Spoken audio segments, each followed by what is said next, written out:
आज आपण उपवासासाठी एक खीर बघणार आहोत। त्यासाठी मी रताळे पाव किलो घेतले आहेत।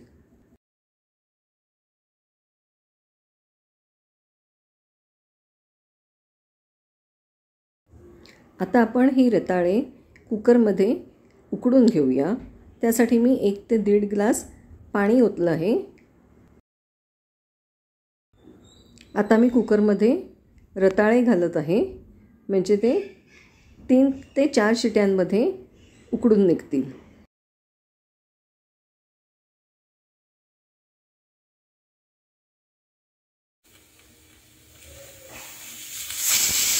चार शिट्या आपल्या झालेल्या आहेत। आता आपण कुकर सुटेपर्यंत जरा थंड होऊ द्या। कुकर थंड झाला की आपण झाकण काढून त्यातले रताळे काढून घेऊ शकतो।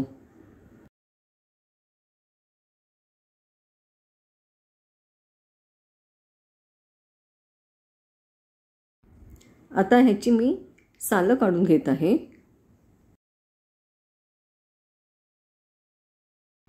तोपर्यंत एकीकडे मी दूध देखील तापवत ठेवलेलं आहे।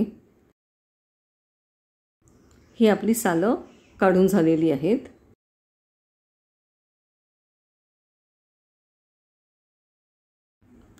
आता आपण त्याचे बारीक तुकडे करून घेऊया।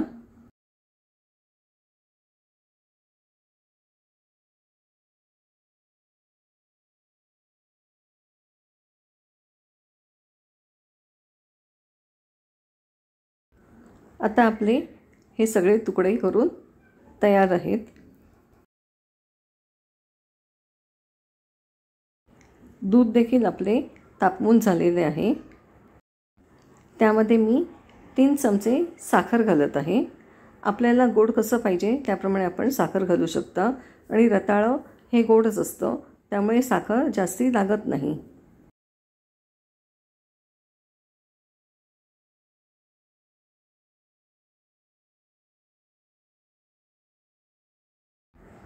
आता हे तुकडे मी दुधाच्या भांड्यात ओतले आहेत।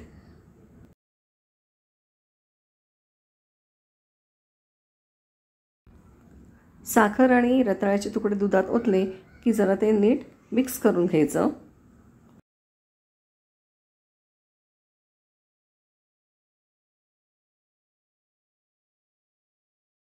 आता आपण ह्यामध्ये अर्धा टीस्पून वेलची पावडर घालणार आहोत आणि क्रश केलेले ड्रायफ्रूट्स देखील घालणार आहोत।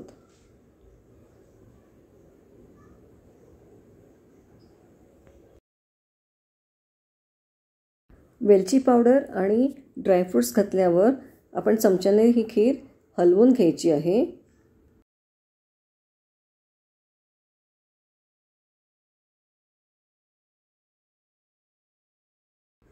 आता खिरीला थोडी उकळी येत चालली आहे, म्हणून मी परत चमच्याने हलवत आहे, नाहीतर खालती ती करपू शकते।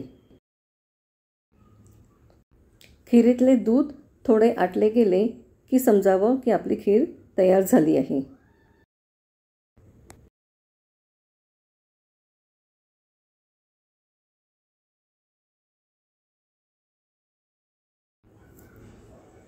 ही बघा, आपली खीर आता तयार झाली आहे।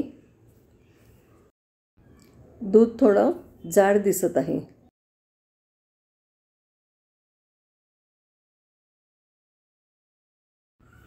त्यामुळे आता आपण ही खीर सर्व करायला घेऊया।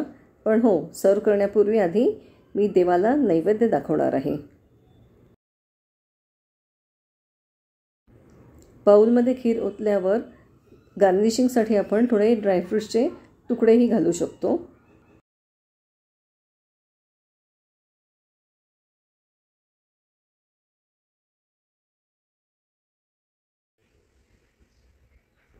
आता ही आपली खीर अगदी नैवेद्यासाठी तयार झाली आहे।